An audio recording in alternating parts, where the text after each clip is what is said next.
সালামু আলাইকুম, কেমন আছেন সবাই? আশা করি ভালোই আছেন। আর বৃষ্টির দিন কন্যা যায় যে একটা ঝামেলার মধ্যে আছি। বৃষ্টির কারণে তো ঘর থেকে না বাইরন যাইতেছে, না ঘরে ঢোয়ান যাইতেছে, কোনোটাই পারতাছি না।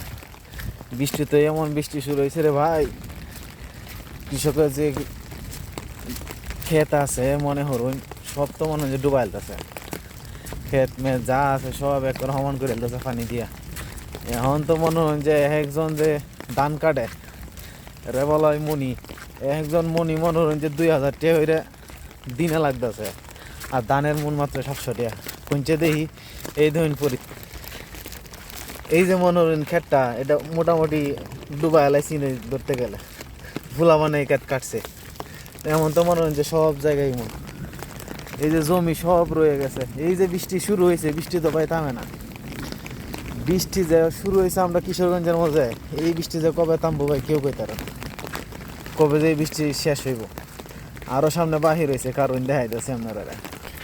এই যে মনে হয় যে একজনে ধান কাটছে বুঝছেন, আল্লাহ ফিরে গেছিলাম ওখানে। তো এই যে মনে হয় যে ধান কাটছে, তো এই ধান কাটিয়ে খেতের লাইলের মধ্যে মনে হয় যে তৈরি দিছে। এই ধানটি নেওয়ার মতো পাও নাই, নিয়ে কী করবো? এই ধান নিলে কেমনে চুরবো আর কেমনে বাইরে আইবো, মনে হয় কেমনে শুকাইবো, এই কারণে এমনি রাখিয়ে দিছে। বুঝতে পারছো? এই যে মনে হয় যে মেশিন লয়ে এসে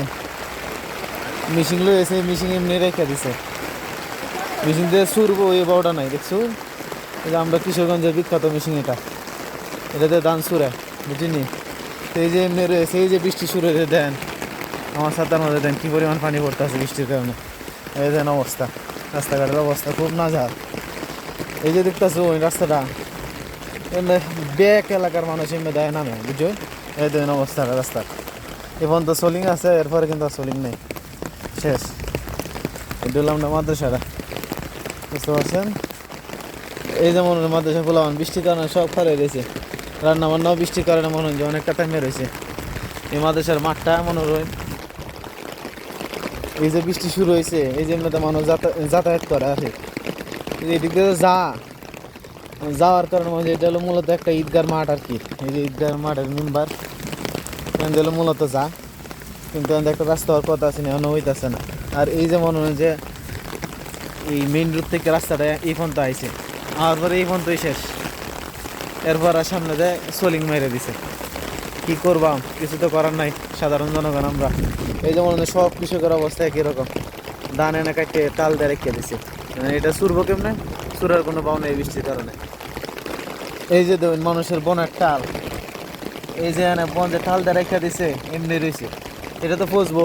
এই যে মনে হয় যে রাস্তার মধ্যে কি করব, যারা আছে কৃষিকাজ করতেছে এরা তো কিছু করার নাই, কপালে যা আছে তাই তৈব। নাইলে এত সোনার উপা করে এই বনগুলো হয়ে লইলে তারপর গরুর লাগে এটারে খাওয়ানোর ব্যবস্থা করলে হলে, কিন্তু এখন এই বন রাস্তার মধ্যে ভিজতেছে, রাস্তার সাথে মিশতেছে, আস্তে আস্তে পচে যাবে, পচে গেলে শেষ। এখন কী করবো, মাথায় হাত, এছাড়া তার কোনো কিছুর উপায় নাই, কোনো কিছু করার মতো বাও নাই। দেখতেছি উনির মধ্যে পুরা রাস্তার জুইরেই বন লাইরে থয়ে দিছে। এই যে বন লাটছে মনে হন এটা তো মনে হন যে আপনার ইয়ে করবো, একসাথে দলা করবো, এই সুযোগটা মনে হয় পাইছে না, যার কারণে এমনি রেখে দিচ্ছে। এই যে মনে হয় যে আরও টাল দেওয়া রাখছে বনের, দেখতেছি ওই। কারণ কী করুন যাবো কোন যেতে, আমরা কিশোরগঞ্জের শহর সাইডের এই অবস্থা। আর যারা হাওড় অঞ্চলে এরা তো সব কিছু বাসায় লয়েই গেছে, এরা তো আরও বেশি দুর্দশা।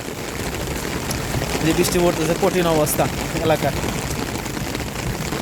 দেখতেছে। এই যে এই ক্ষেতগুলো মনে হয় প্রায় 8 ওমান পানিতে এই ক্ষেতটি কাটছে। এখানে মনে হইতেছে ফিশারি হয়ে গেছে, এটা মূলত হলে ফসলের ক্ষেত আর কি। কিন্তু এই যে মনে হয় যে 8 ওমান পানিতে ডুবাই কাটছে, এই ধানগুলো কাটতে এমনি রেখে দিছে, এছাড়া তো কোনো বাও নাই কাটার মতো। এই যে বনগুলা দেখলে কত মায়া লাগে, কত কষ্ট লাগে। কোনছে দেখি এই বনগুলা সোনার উপা করে শুকাই লইলে, কিন্তু এই বৃষ্টির কারণে কোনো কিছু পারতেছে না। তাই প্রত্যেকের এলাকার মাঝে কি অবস্থা আছে দেহ একটু জানাইবেন। আল্লাহ তাআলা যেন অতি দ্রুত এই বৃষ্টিটা সরায় নেয়, আমাদের উপর থেকে রহমতের বৃষ্টি যেন দেয়।